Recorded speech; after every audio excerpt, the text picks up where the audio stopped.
Hello everybody, welcome back to my YouTube channel. My name is Zia. Listen, the One Piece live action came out it's about to be a week now, okay? And I watched up to episode 7 on the very first day it came out. I literally had to save myself an episode and a half for the next day so I wouldn't watch it in one full day. And let me tell you, it was sensational. Sensational. The best live action adaptation for any anime that's ever been created, literally ever. It's the best one. Like, Oda really put his foot into this. Netflix really did their thing with it. And if anybody's out there complaining about it, you just nitpicking. Go find another show to complain about, because this is not the one. So today I want to do a tier list. So today I'm doing a tier list for the casting for the One Piece live action. Before we get into that, I'd like to read the comment of the day. And the comment of the day is from Nico, and he says, "I just found your channel." Thank you, Nico, for finding my channel. Thank you for subscribing, and thank you for showing support on the channel by leaving a comment. Now, let's get straight into this tier list. So we have our tier list here. So we have perfect, almost perfect, I like this is tolerable, burn it. Now I feel like I was pretty mild with these. We're not gonna start with the Straw Hats. We're gonna leave them last. But what we are gonna start with is Alvida. So Alvida, when I first saw her on the screen, I was like, dang, like that's a really good casting. Like they really did really good with her. Her acting was good. Her screaming at Kobe was spot on. Her trying to fight Luffy was also spot on. But like, really think about it. She might have been mean to Kobe, but like, if someone came onto your ship like that, I'm going for heads. We catching bodies, because you is not gonna just come onto my ship, eat my food, and just basically trespass on my ship, even though we're all pirates and I'm a terrible person. No, we're not gonna do that.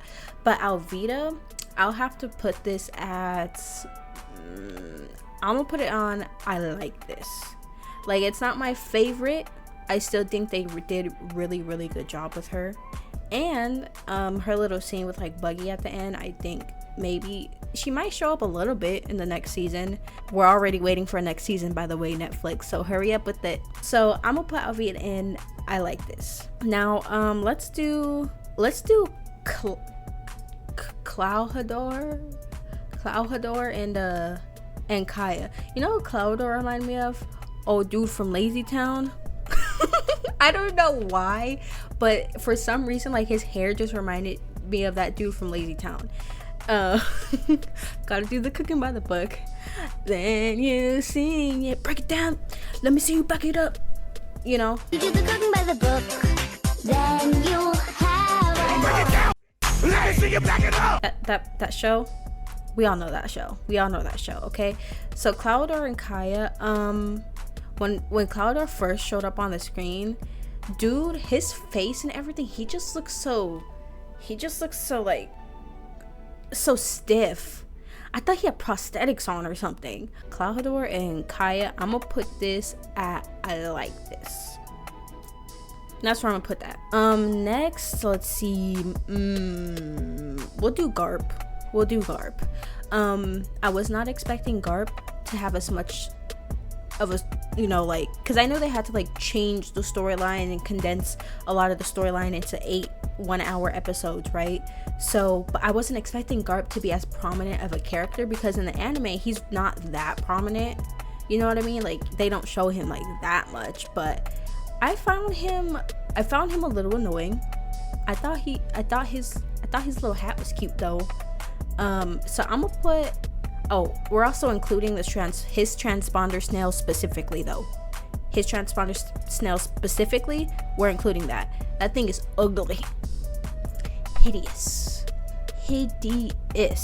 Okay? But his specifically. So I'm gonna put Garb at this is tolerable. Next we're gonna do Kobe. I was surprised at how good Kobe was.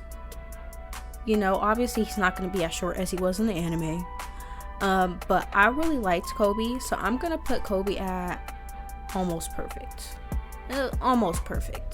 I think the way he is casted perfectly, he looks just like the character. He actually looks cooler because like it's a live action, so he's less goofy than Kobe actually is. But yeah, I like Kobe. I enjoy how important he is in the storyline now too. I really do, really do. I think that was a good move. Okay, so next we're gonna do Shanks. See, Shanks, be nice.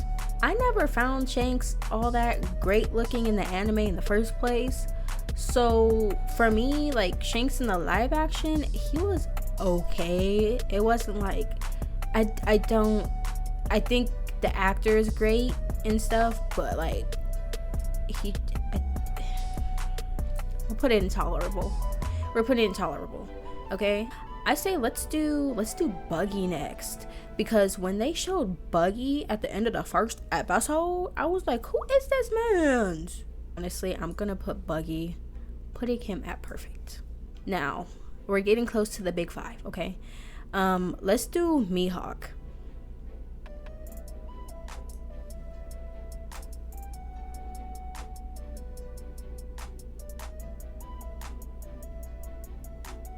Don't even have to say anything about that one, do I? You want to see an up close picture? Insert picture. All right, Arlong. Okay, Arlong is dope. Okay, when I did a reaction to the trailer, I was like, what's going on with his nose? I still don't like his nose. I still don't. But for a live action, I think they did really well with Arlong. I just like some scenes, it was just funny seeing him because it's like his head was like super big because all the prosthetics they had to put on the actor, and it's like his shoulders looked extra small, and like in the anime he has like really big shoulders, like broad shoulders, and his head is smaller. So like I thought it was kind of funny how he looked. I'm gonna put Arlong at, I like this. It was kind of hard for me to, it was actually kind of hard for me to take him seriously in the live action compared to the anime. And now we're on to the big five. Y'all know I don't like Sanji. I don't like Sanji in the anime specifically. I honestly don't care for characters that have like that weird like perverted side to them. But Sanji in the live action, I actually found him very cute, and I thought his fighting was cool and his character writing was cool. They didn't do do too much with the whole flirting thing. Like he said a few things to Nami, but that's it. So I really like that aspect was kind of kept out of it. For Sanji, I'm gonna put him at almost perfect. Okay, now let's go to Usopp. I'm glad they didn't do like no prosthetic long nose, because that would be weird, and I think he played the role really well. Usopp was kind of like a comedic relief without all that extra annoyingness, because in the anime I found man, Usopp before the time skip made me want to like blow out my eardrums. Like he irritated me. So I'm actually gonna put Usopp in almost perfect. Okay, there's very few characters where it's just like this is perfect. Okay, we got Luffy, Nami, and Zoro. Let's go Nami. 10 out of 10, perfect. I liked it. Hair color on point, outfits on point. Actually, her like I think like the first, correct me if I'm wrong, but like the first outfit in the live action that she wears was actually Oda's original design of what Nami would have been wearing in the show. So I'm glad that they did that. That was cool. Her acting is the best in the show. I feel like honestly she carried the show, in my opinion. Like personally, like her acting, she carried the show, and it was nice to be able to see her emotions, like really see her emotions and how she actually feels about the crew and whatnot. Because like in the anime, right, they don't really touch too much on like her emotions besides the part where like she's asking Luffy for help, but like all those other emotions throughout the whole part that we get to see, like her visibly feeling bad for the things that she's saying, or like how she's hurting, that, you know what I'm saying, but you know what I'm saying. And when she was yelling Arlong and stabbing her arm, it was perfect. So Nami, I think it was perfect. Zoro, you do not even have to ask. He's going in perfect. That is where he belongs, and that is where he will stay always. He was quite literally the perfect fit for Zoro. Good height, good build, has the sword fighting skills and the acting abilities. So He fit Zoro too perfect. Now Luffy, so Luffy, the actor for Luffy, obviously when conveying things anime to live action, some things are a little cringe. The attacks, surprisingly, when he was yelling out his attacks, that wasn't cringe to me. Other scenes when he was talking, I was just kind of like, I cringed a little bit, but at the same time I'm also like, that's Luffy, but like it was still cringy. I think I'm gonna put Luffy in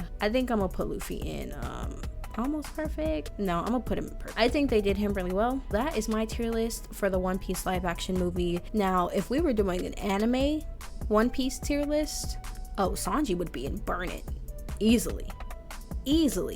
Come at me if you want to, I don't care. Sanji would absolutely be in Burn It. That's exactly where he would be, and that's exactly where he will stay. So if you enjoyed this video, go ahead and subscribe, hit the notification bell so you can be notified when I upload a new video, and I will see you in the next video. Okay, bye.